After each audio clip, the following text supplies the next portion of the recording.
Hello and welcome to REM rate. In this lesson, we're going to review how to enter information into REM rate software for energy modeling for residential housing. First thing you'll need to do is download the latest version of REM rate, and you can find that by simply pulling it up under Google. The most recent version is 14.5.1. Here you'll see the beginning screen has general information about the building that you're looking to model, and of course address and home buyer's information. Once you get that filled in, you'll want to click to the next screen where we'll be putting in our information as an energy rater. On the next screen, we can actually input certain pricing for the specific heating elements. So if we're using electric, propane, or natural gas, we can enter that information.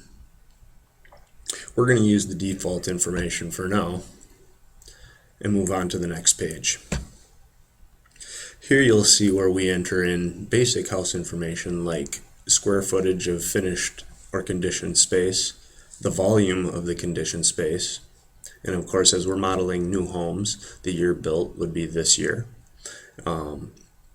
This will pertain to different codes as we progress. The codes change, so if we do not build this house by February of next year, we would need to update this so that calculations will be based on the new code that will be changing in February.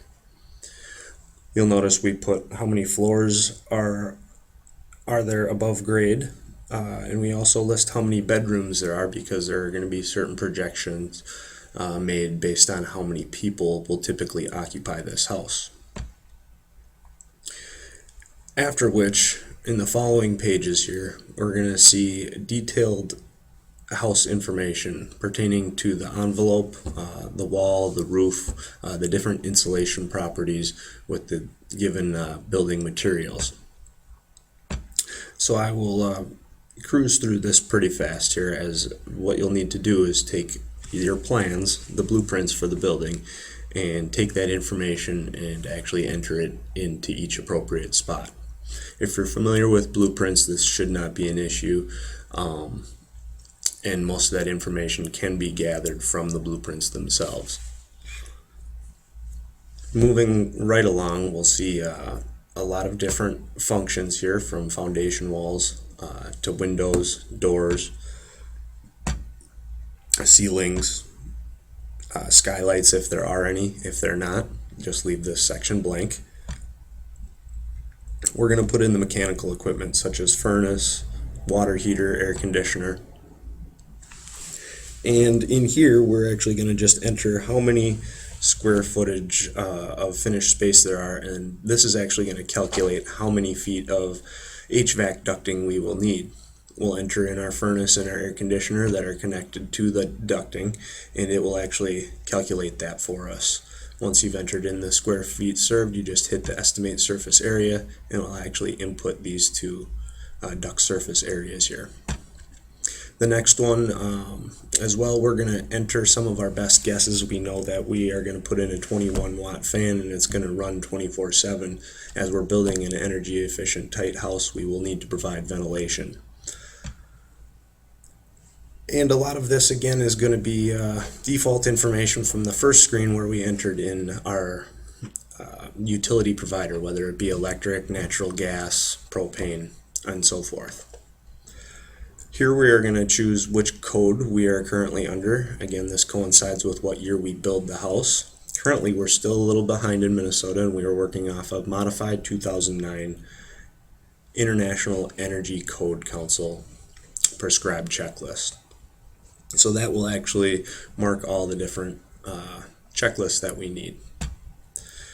That about does it, unless we are looking at any specifics such as active solar system or photovoltaic system, any ground source, heat pumps, things like that. This is a typical house, so we've actually entered all the information necessary to get our readings that you can see over here on the right. Now these are preliminary readings. We're actually going to first check to see if we've entered everything right. And by checking this little lightning bolt here, it will provide us with any warnings down at the bottom. So here we have 10 cubic feet per minute of mechanical ventilation. So if we go back to the ventilation, right here, we can actually change this, and like I said, it would estimate that for us. And it tells us we need 53 CFM. And we'll hit the lightning bolt again. And we have one more warning, and that is for the furnace, the mechanical equipment. So we actually just need a little bit bigger furnace, it's telling us. So we'll go to the next size up, and we'll check again. And we now have no errors or warnings. And now all of our numbers have been calculated for us over here. We can run that again just to double check, and it will tell us how much heat this building is going to lose on the coldest days, how much cold air it will lose on the warmest days, and actually tell us how big we need it for a furnace. We can also see if it passes code as well by printing out our reports, such as the new home energy efficiency report.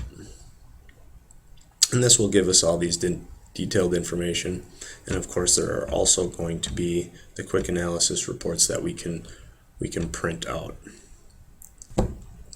And so that should give you the basis of how to enter information into REM rate and get energy consumption readings for a basic house.